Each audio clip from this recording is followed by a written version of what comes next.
Happy New Year! We made it to 2021. That in and of itself is something to celebrate. For those of you that I have met before, hi, it's nice to see you even though it's through a screen. I can't wait to see you in person again. And those of you whom I haven't met, my name's Adrienne. I live here in Colorado, and my absolute favorite thing to do here in Colorado is mountain bike.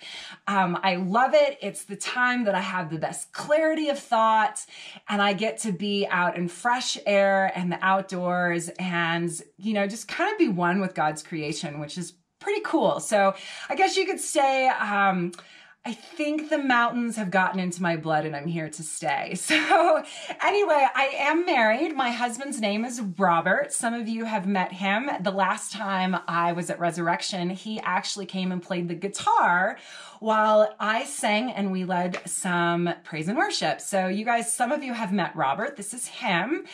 And other than that, we live with two furry family members. Meet Luna. This is my kitty cat, Luna. She's about 5 years old. And meet our newest member of our family. This is Guthrie. And Guthrie is about 7 months old. He is part lab, part husky, and he's just a really cool dog. But a little American history for you. A lot of people ask us where we got the name Guthrie because that's kind of a strange name.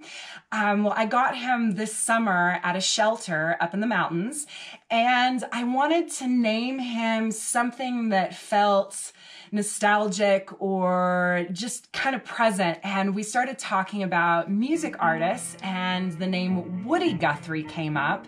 And Woody Guthrie wrote the song "This Land Is Our Land." And so I thought, you know what? I don't really want to name my dog Woody, but I do like the name Guthrie. So there's a little American history for you on how he came up with the newest family member's name. And but anyway, that's enough about me and my fur babies. What I'm really here to talk to you about is how do we look into 2021 and, you know, face and deal with everything that last year handed us and some of maybe the insecurities that it's implanted in us. How do we grab a hold of not only those insecurities, but some of the setbacks that we have faced? Because truth be told, we've all faced some sort of setback over this past year. And as we're looking into 2021, how do we use the life lessons that God has taught us to use it as a springboard so that we can continue to pursue the best version of ourselves, and not only pursue it, but live it in 2021, starting today. There are two things in life that we have full control over: our attitude and our effort. Our attitude is something that I feel like a lot of times we get out of bed and we face the day and we let the world tell us what kind of complications we're going to face, and therefore we're going to respond with a positive or negative attitude. So what would that look like if you flipped it on its head and you said, before the world tells me how I'm going to respond to the day, I'm going to tell the world how I'm going to respond to everything that it throws my direction? It would be kind of an interesting scenario, right? So growing up at my household, when I specifically remember this when I was in high school, there were 4 kids in my family and we all had to share one bathroom. And it just so happened that there were 2 sinks in one room, and then there was a door that separated the toilet and the shower. And every morning I'd come stumbling into the bathroom, and one of the first things I like to do, still to this day, is to brush my teeth. I hate that feeling like you have fuzz growing on your teeth when you first wake up in the morning. So the first thing I did, well, truth be told, go to the bathroom, brush my teeth. And my brother would be at the sink on the left and I would be at the sink on the right.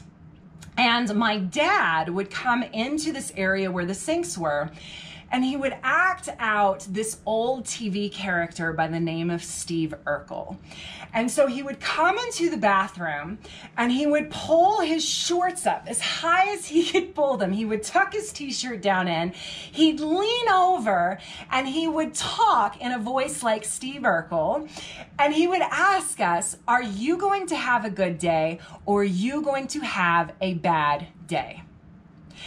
And as he was asking us this, he was looking in the mirror and he was looking at us in the mirror. So we had to look at ourselves, and he would not leave until we answered the question, are you going to have a good day or are you going to have a bad day? And so the only way you could get him to leave, Dad, I'm going to have a good day, get out of the bathroom. And he would continue in character and he would leave the bathroom. And he would do this almost 5 days a week, preparing us to go to school, because he knew as teenagers and as in life in general, we were going to be faced with challenges. We were going to be faced with obstacles. And imagine what your life would look like if within the first 5 minutes you get out of bed, you determine your attitude, because you have full control over your attitude. You have full 100% control over it.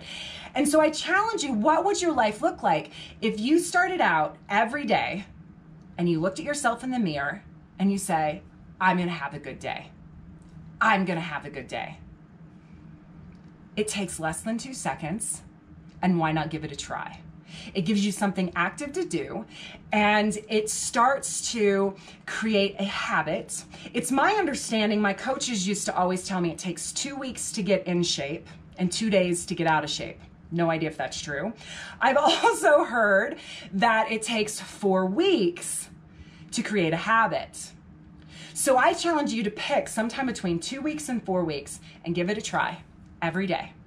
Look at yourself in the mirror and say, I'm gonna have a good day. So that's an idea of a worldly way to create a positive attitude. But I also want to draw on God's word. And why is it that I feel I can have the confidence to get up and say, I'm going to have a good day. I'm going to go out into the world and I'm going to pursue my passions. I'm going to pursue my goals, and I'm going to know that I can achieve them. I'm going to know that I can achieve them. So one of the first scriptures I do want to share with you is from Psalm 139. And it says, for you created my inmost being. You knit me together in my mother's womb. I praise you because I am fearfully and wonderfully made. Your works are wonderful. I know that full and well. You guys, you were fearfully and wonderfully made. God didn't create anything on accident. He created you on purpose. And if he created you, he created your desires. He created your heart. He created your attitude. But just like we have free will to follow him, we also have free will to develop our attitude, the gifts and the talents that he has given us, versus sitting and thinking, well, why isn't life working out for me? You have to use your free will to develop that. Let's do our part by going forth in our day and saying, I'm going to have a positive attitude. You'll be able to handle your challenges a lot more gracefully if you approach it with a positive attitude than if you approach it as a sourpuss. I promise. So we're going to switch videos now. I'm going to have your instructor change over the videos. And while she's doing that, or he's doing that, I want to encourage you to grab a piece of paper and a pen or a pencil. And I want you to take 60 seconds and I want you to write down 3 qualities about you that God gave you that are unique to you. 3 qualities, maybe they're gifts or talents, maybe they're things that you haven't developed yet. Do you have an outgoing personality? Do you have a personality that is really a great listener? Are you a great athlete? Are you great with hair and makeup? What are some of the qualities that God specifically gave you? Take a second and write those down.